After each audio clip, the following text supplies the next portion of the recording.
Hi, I'm Linda. And I'm Sarah. Are you ready? Oh yeah, I'm ready.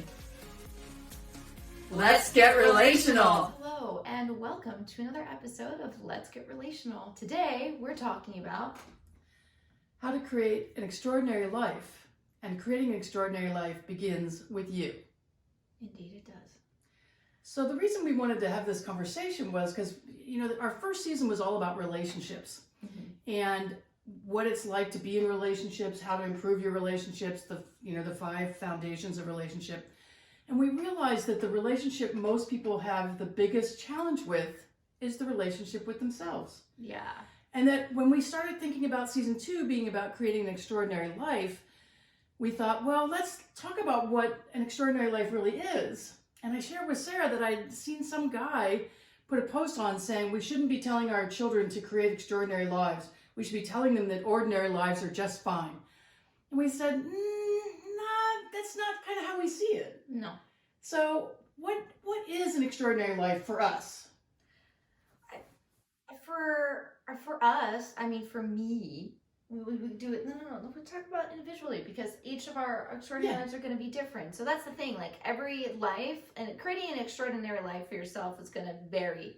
It's not going to be the same as your best friend or something like that, or even my Your mom or your daughter. Yeah. So like an extraordinary life for me is having the freedom to travel, to take my friends on trips with me, to have the time to just chill out, because I like chilling out a lot, and I'm very introverted and I don't like to spend my time around large groups of people all the time, but making sure that I have time for the people I care about, the people I love, that I get to do really cool things, have really cool experiences like traveling or just going to a cool hiking spot or something like that, and helping my friends out like when they need it, and being able to afford whatever I want to buy.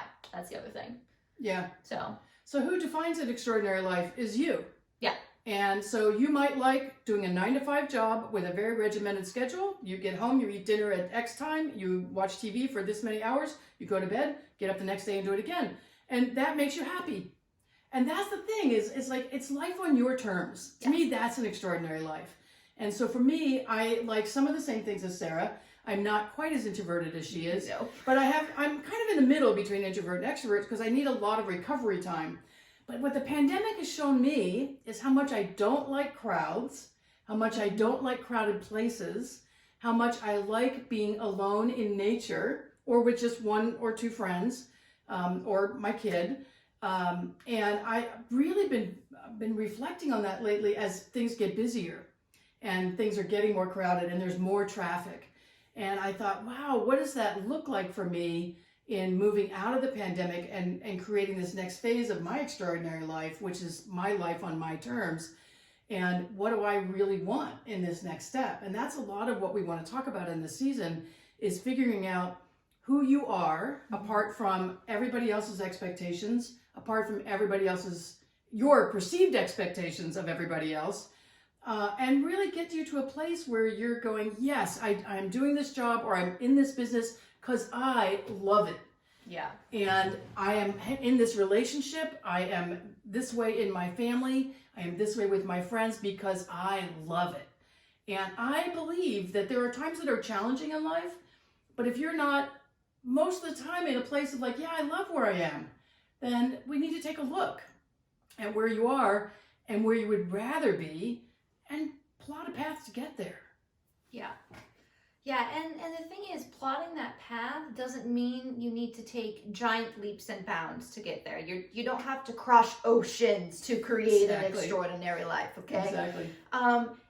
This is where we talked about it a lot in our first season of taking small steps to get to where you want to be. Make the little choices. Take the little tiny baby steps of just you're so that you're still moving towards your goal. You're not, it's not like a dead sprint to it, you can take as much time as you need. You can be a turtle. You don't need to be, a rabbit in the turtle versus rabbit race. You can be a turtle. You can take however much time you need And you can take really small steps to get there. It's just that as long as you're consciously making choices and making the effort to work your way towards your extraordinary life, whatever that looks like for you, then you're on your way. You're on that path. You're doing what you need to do, no matter what it looks like, because it's gonna look different for everyone.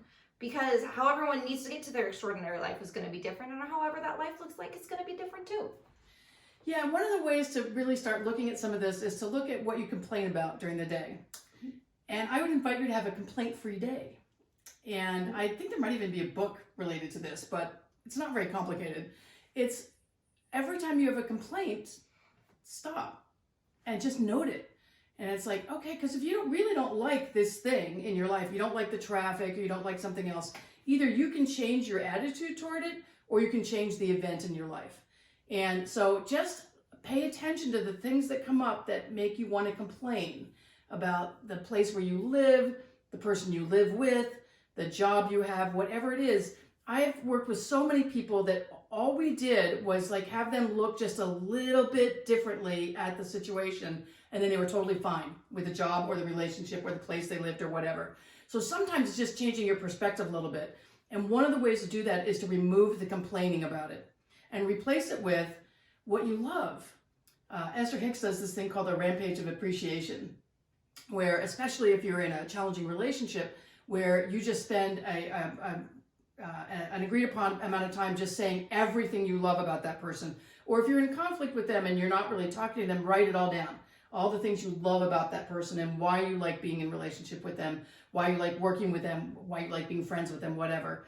And, just allow yourself to set aside the complaints for a little bit and really focus on what it is you love, and focus on whether or not you need to just change your perspective a little bit, or if you've got to set your eyes on a new goal, a new place to live, a new job, whatever it is, and just tell yourself the truth.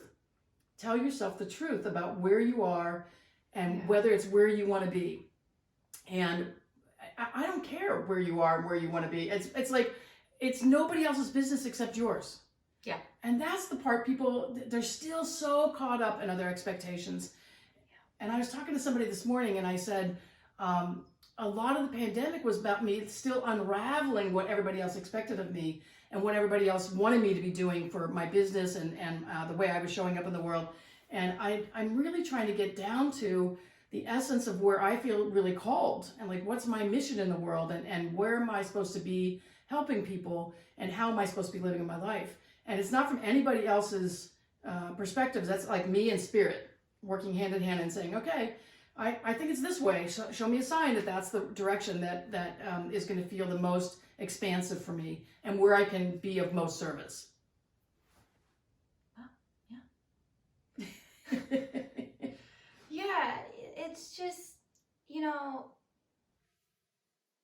I think we spend so much time, especially women spend so much time judging themselves because everyone judges them.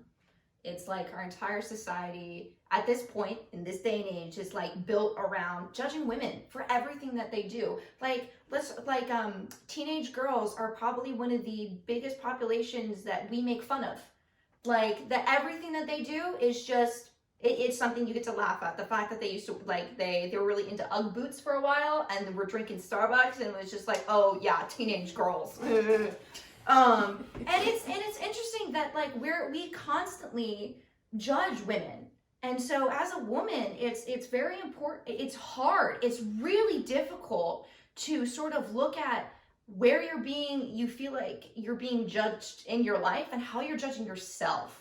Because I think we tend to be, not just women, but for everyone, we are our own worst enemy in a lot of ways, because we can take other people's judgments and expectations, and then we internalize it, and we're like, oh, this is how I'm supposed to be, this is what I'm supposed to be doing, and it gets twisted all up inside of us, and then we feel like we start punishing ourselves when we're not meeting those expectations, when we're trying to be the person, be better, like change the judgment that someone else has of us. And we're so concerned about what other people think about us that we stop thinking about who we want to be and who we really are and how we want to show up without any real regard for what everyone else expects of us. Because, you know, you are your own person. You don't need to be an amalgamation of everyone else around you. You don't need to take bits and pieces and become this weird amorphous mass of everyone you know. You can be your own person. You can be your own individual, your own unique being. And if people in your life have a problem with that, then either they need to change their perspective about who they need to be as well, or those aren't the people that you really need in your life. Because if you feel like you can't be yourself around certain people, then say not be around them, because those relationships aren't going to serve you in creating the life that you really want. And that's what's really, really important about making choices in your life and making choices to create an extraordinary life. You want to make choices that are going to serve you, that are going to bring you joy, that are going to bring you happiness, that are going to make you feel amazing about what you're doing and who you're with and how you're going about things, and like you just want to feel excited. If you're not feeling excited about what you're doing, consider what you could do to change it or do something else. Because when you're not feeling excited, when you're not feeling fulfilled, when you're not feeling joyful, then you're just living an ordinary life. And that can mean anything too. And then you just get to fall into these habits and routines where you're not filling up your like internal reservoir. And you want to be able to do that. Yeah, and if you feel like your life the way it is right now is just perfect, yeah, it's unlikely you're going to want to continue listening to us, because who we're speaking to are the people that know there's something more they want in their life. Mm-hmm. There's more connection, there's more love, there's more joy, and I don't think it is that hard to get there. And it doesn't take a lot of money. It takes choice, and it takes a lot of courage to really tell yourself the truth about what you want. And I've had a number of friends in my life who've told themselves the truth about a career path they were on. And I have a master's degree in something I don't use. I use the skills I learned, but I don't use my master's of divinity degree as working in a church, because I told myself the truth about whether that was the right fit for me. I still felt like I want to do something in service and be connected to spirit and do work in that way, but it wasn't right for me to continue working through the traditional church. It just wasn't the right match for me. And the other thing I want to say is pay attention to how you're talking to yourself and other people in your life. You know, your self-talk is really important. And if you think other people don't feel it, if you're a negative self-talker, guess again. Because I can tell you every single one of the people I know in my life who are negative self-talkers and who really struggle with that. We all struggle with it from time to time. Yeah, it's just something that we do. We talk down to ourselves a lot. It's just, it's just a habit that we've kind of formed, and it's kind of related to, I think, again, how much we judge other people. Like we're naturally going to judge other people. That's kind of who we are as human beings. But the level of judgment that we've reached in today's society is quite extreme. I'm just stunned when I look at groups on some social media that are supposed to be supportive kinds of groups, and the nastiness that people have. I find no reason for it. Even with people who I severely disagree, I am trying to be compassionate, direct, and kind in the words I use, because I think we are too filled with anger and that sort of thing. So in addition to a complaint-free day, I would like to invite you to have a day where you really pay attention to what the voices in your head are saying to you, and what the tone of voice, the words you're using in other relationships in your life. Have you gotten into a habit of being short with someone? Have you gotten into a habit of being crabby? Have you gotten into a habit of yelling at your kids? And I did a workshop years ago where I invited people to really pay attention to what voice their child was going to remember. And these were middle school parents. And one of the parents came to me afterward. They said, "You changed my life." She said, "I realized my kids were going to remember me yelling at them all the time." She said, "So I changed my mind. I'm not going to do that." And for me, and the stressful time we had, in kind of reestablishing our relationship after her parents broke up, my ex and I. We really had to find a way that I didn't feel like I was harping on her, criticizing her, that kind of thing, out of my own pain. And we used humor, so I would want her to do things, homework, chores, whatever. And she said, okay, but I have to be able to have my reaction. Yeah, I wanted to be able to complain about it. But the thing was, I was going to do it in a very goofy way where it was like, I was still going to do the things. But I was just going to be like, no, I did not wish to do this. Please do not make me. But still do it. And like, it's funny because that sort of interaction has carried over since we agreed to that. That was like sophomore year of high school. Yeah. Yeah. It's been oh God, like a decade. Yeah. It's basically been a decade that I've been doing that. And it's something that I also do with my friends now too. If they ask me like, hey Sarah, can you pass me the salt? I'll go no while I hand them the salt. It's just kind of something that I do because it's just a goofy thing and it doesn't hurt anyone by doing that because you're still going to do it, but you're having a sense of humor about it. So it keeps everything a little more playful. I like that. Yeah. So regrouping here, one day of no complaints. Yes. One day of paying attention to everything that is in your head, all the self-talk. Is it nice? Is it kind? Mm-hmm. Is it gentle? Is it criticizing you? And the same day, what's the tone coming out of your mouth when you're speaking out loud? Are you kind? Are you compassionate? Are you sure of yourself? Do you know how you feel? Are you communicating in a way the other person can hear? That's one of the things we've done a lot of work on is how can you communicate something in a way the other person can hear it? Now, there are some situations where I just feel like I am going one way, the other person's going the other way, and we can't find a common ground.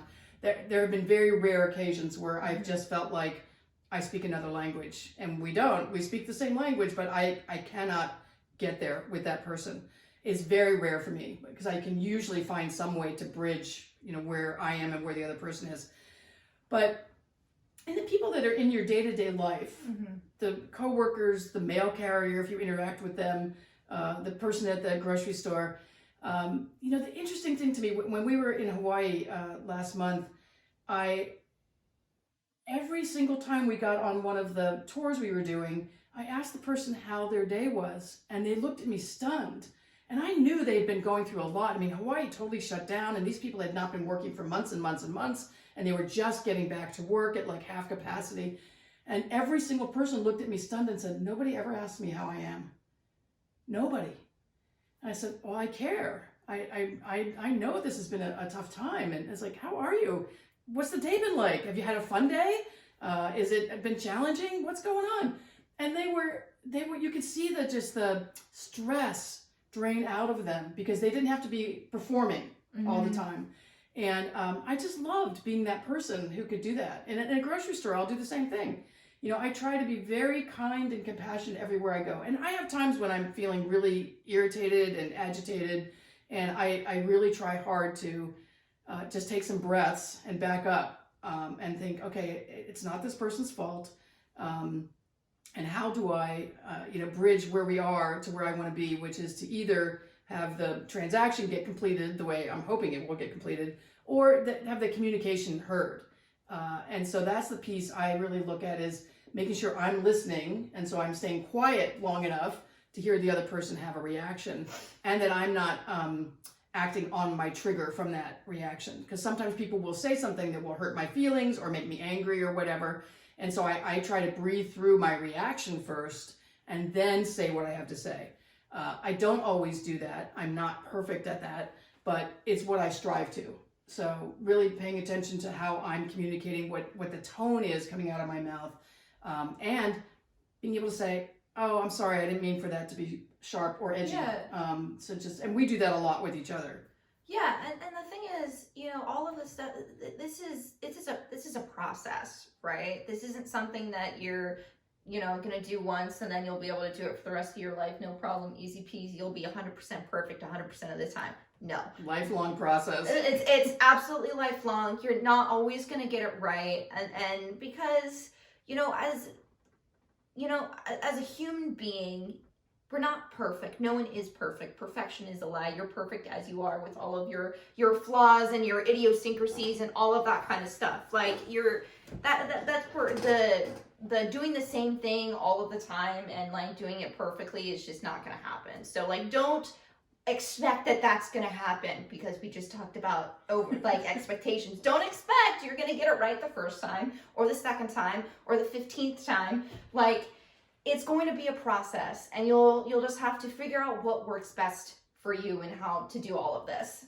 So to tie it all together, life for us that's extraordinary is a life on your terms. Yeah. And our terms are different than each other's. Mhm. There are some places where we intersect, and we create a life together that's on our terms that we consider an extraordinary life. Yeah. And so, we respect each other's boundaries. We respect what the other person wants. I don't try to talk her into things too often that she doesn't want to do. mm-hmm. But occasionally I do, because I know she will really be happier if she does it. And I do the same thing. Yes. She asked me for my opinion on a lot of things. Yeah. And I'll give it to her straight and be like, I don't know. Or, yeah, you should totally do this. Go. Yeah. Go, mother, go. Yeah. Yeah. So we encourage each other to have a life on our own terms. Yeah. And we were just talking yesterday on a hike about how it would be hard if either of us decided to move away, and neither of us are choosing that right now, from living 15 minutes away from each other. But we would adjust if we knew that was the thing that was going to create the extraordinary next chapter. We would totally adjust, and I feel really good about knowing that with each other. And then so look at what life on your terms is. Who defines the extraordinary life? It's you. Yeah. And I know for a lot of you, this is the part that is the challenge. So take small steps. And the first part is the complaint-free day, and the day of just listening to the voices in your head and the voices coming out of your mouth. Yeah, that's one of the biggest things. Just I saw a TikTok video recently, and it was about this person who it was just this person talking about their like 4-year-old daughter had said something like, "Oh, I'm so stupid." And so in context of this, the parent was talking about how their kids will say the F-bomb sometimes, but it's never been used in a hurtful or harmful way. But their daughter said, "Oh, I'm so stupid," and they went over to their daughter and were like, "No, you don't get to call yourself stupid, because you're not stupid. You are a beautiful, intelligent being." And like, that's what they got upset about as a parent. That's what they were upset about. They didn't care that their kids dropped the F-bomb, because it was in the correct context, and it wasn't being used in a hurtful or harmful way. But calling their daughter calling herself stupid, now that's hurtful and harmful. Yeah. That really is. And so being aware of what you're saying to yourself and other people that can be seen as hurtful or harmful is really going to be able to change, like, your perspective on things. Yeah. Well, and take some time also to have conversations with other people. Like, do they think they have an ordinary life? Do they think they have an extraordinary life? Do they think they're living their life on their terms? Or do they think they're living their life on somebody else's terms? When I owned a real estate company, I had a lot of middle-aged men who were there to prove something to their dead fathers. It was fascinating to me. They'd already been very successful in their lives, but they felt like there was something missing about what they had accomplished that would have made their father proud. Wow. And that was sad to me in a lot of ways. But for a lot of them, they took rejection very hard, and they would just get knocked down and stay there. And so for them, there was a lot of self-talk work that we had to do for them to like start to see what their terms were. Why were they wanting to be successful for themselves? So that's all I got for today. You got anything else? No, I think we got it all covered. Yeah, for today. Yeah. So next week we'll be back. And until then, mwah, we love you.